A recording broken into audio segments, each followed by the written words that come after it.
Hello fellow problem solvers. So they're going to be doing a problem from my first theme selection test, the Junior Balkan Math Olympiad theme selection test for my country from 2012, problem number 3. I got 6 out of 10 points on this problem, and I suggest you try this problem out for a minimum of 20 minutes, ideally 30 to an hour, depending, like if you're starting out on a junior level or with competitive mathematics, proof writing, do anywhere from 30 minutes to an hour, not more than an hour and a half, not more than 2 hours. If you'd like to go along with us, give this a go for the next 10 minutes. Write it down, see what it means, take it slow. So now without further ado, let's begin. We have a triangle whose internal angles are 5x plus 3y, 3x plus 20, and 10y plus 30, where x and y are positive integers. What values can x plus y take? Okay, so we know given these are x and y are positive integers, every single one of these are going to be less than 180 because it's in triangle. But how can we sort of use the fact that these are all angles in a triangle? And the answer is, well, we need to have some property that combines all of these things together. And that property is, because these are the internal angles of a triangle, their sum needs to be 180. So now let's look at their sum. And their sum is going to be 5x plus 3y plus 3x plus 20 plus 10y plus 30. And this sum is equal to 180. And now what do? We have 20 plus 30, that is 50. Plus how many x? Plus 8x, plus 3, plus 10, plus 13y. So this is 180. And now this means that 8x plus 13y, so it needs to be equal to 130. So now this is a necessary condition for these to be measures of the internal angles of a triangle. It's also a sufficient one if x and y are positive integers. And given x and y, we are told they're positive integers, so this is a sufficient thing for us, because what matters is that all of these are greater than or equal to, actually greater than 0 and less than 180, and that they sum up to this.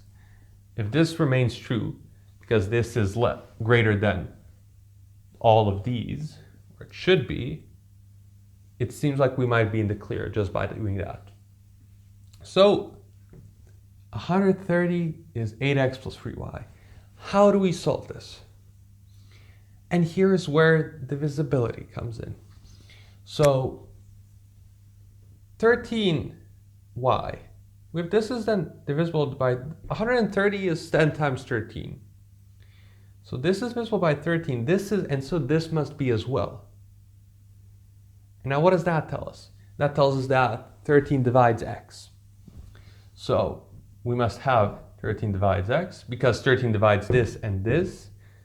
It divides their difference, which is 8x. So 13 divides 8x, but because 13 and 8 have nothing in common, it divides x. Now what does this mean?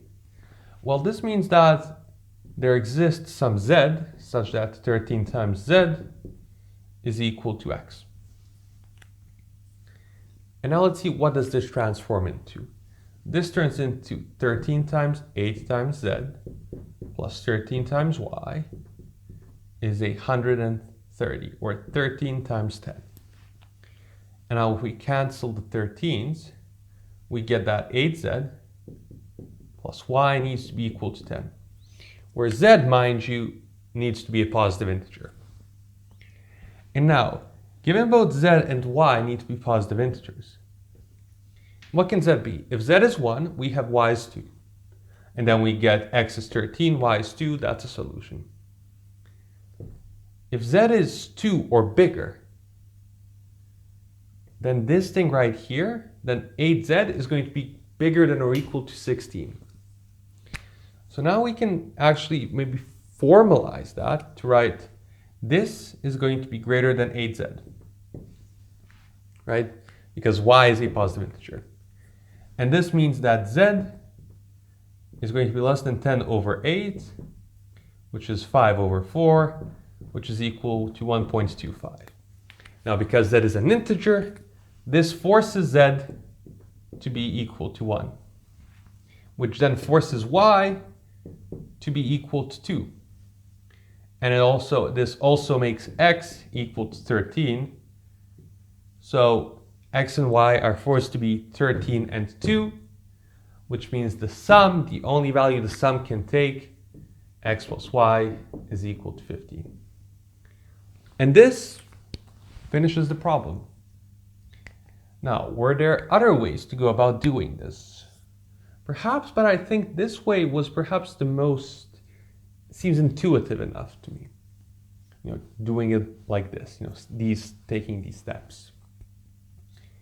We could have done some bounding. We could have said, let x plus y be equal to k. And then here we could have wrote this as 8x plus y plus 5y is equal to 130. And then we would have 8k plus 5y is equal to 130. And now we could estimate sort of k needs to be less than, so this is going to be greater than 8k, and that means that k is less than 130 over 8, which is a fraction. That's 65 over 4, which is equal to, I think, 16.25. And that means k is less than or equal to 16 and greater than or equal to 2. And now we could check every single one of those and write up a solution. That's an alternative way to go ahead and solve this problem. Now, this is a way that these geometries, sometimes just number theories in disguise. And number theories have some element of geometry. You're trying to see how can I use this condition, and you use it by writing it as this. And that's then what you need to focus on. This finishes up our problem, and as always, thanks for problem solving.